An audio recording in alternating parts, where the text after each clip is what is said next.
Sin duda, el lenguaje universal por antonomasia es el lenguaje no verbal. Aunque me decía nuestra most worthy Grand Matron Florence Adair, el lenguaje de los miembros de la Orden de la Estrella de Oriente globalmente es el amor, que rompe barreras. Les saluda Liliana Muñiz, ex gran matrona del gran capítulo de Puerto Rico, Orden de la Estrella de Oriente. Bienvenidos a Easter Star Discovery. Continúo con la serie de programas que he preparado. Hablaremos hoy sobre la comunicación no verbal. El lenguaje no verbal es aquel que no requiere de palabras para transmitir un mensaje. Es todo aquello que transmite nuestro cuerpo y su escenario, sin palabras, intencionada o involuntariamente. La comunicación no verbal no es una ciencia exacta, es una herramienta de comunicación.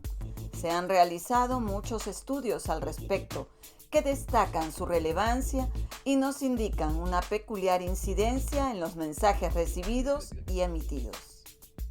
Algunos estudios aseguran que un mensaje oral alcanza en comprensión del contenido al 7%, mientras que por el tono de la voz, la acentuación, el lenguaje corporal, el escenario y los gestos que suelen llevar un mensaje a nivel inconsciente, la asimilación es del 93%. Los gestos no tienen el mismo significado en todas las culturas. Además, el lenguaje gestual se altera con la edad, la educación, el ambiente cultural. Adicionalmente, porque así como aprendemos un idioma, existen técnicas para modificar nuestro lenguaje no verbal y enviar una información deliberada. Las comunicaciones dependen de mensajes transmitidos bidireccionalmente. Además, a través de la imagen personal, la postura, los gestos, las expresiones, la utilización del espacio del trabajo o el espacio vital, también el tono de voz, el volumen, el uso del silencio y la forma particular de expresar un mensaje influyen muchas veces decisivamente en la percepción de nuestro interlocutor. Por lo tanto, recomiendo especialmente a la venerable matrona no descuidar este importante detalle en la práctica de sus comunicaciones. Es importante entonces cuidar la apariencia personal, ser amable, prestar atención a sus asociados cuando ellos le hablan. No olvide siempre esbozar una amable y natural sonrisa para sus miembros, que les otorgue la confianza de expresar sus deseos. Además, piense en la felicidad que le promete poder ayudarlos con pequeños detalles.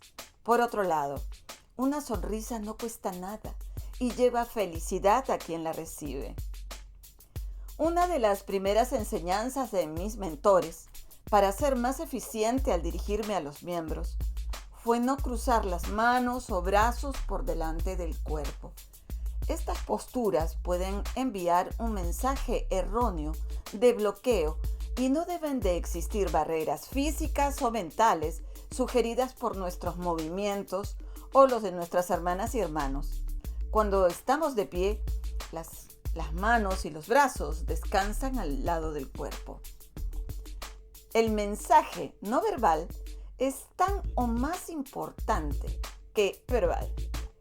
Con un simple gesto que complemente un discurso, podemos afirmar una idea o debilitar un argumento. Una adecuada amalgama entre palabras y gestos garantiza la atención de los miembros a nuestro mensaje. Nuestra recomendación a la venerable matrona: mírese en un espejo, estudie sus gestos y observe en qué puede mejorar para que los miembros presten atención y comprendan claramente su mensaje, para que nada entorpezca que la ayuda al prójimo ni la atención a la viuda o el huérfano llegue sin demora.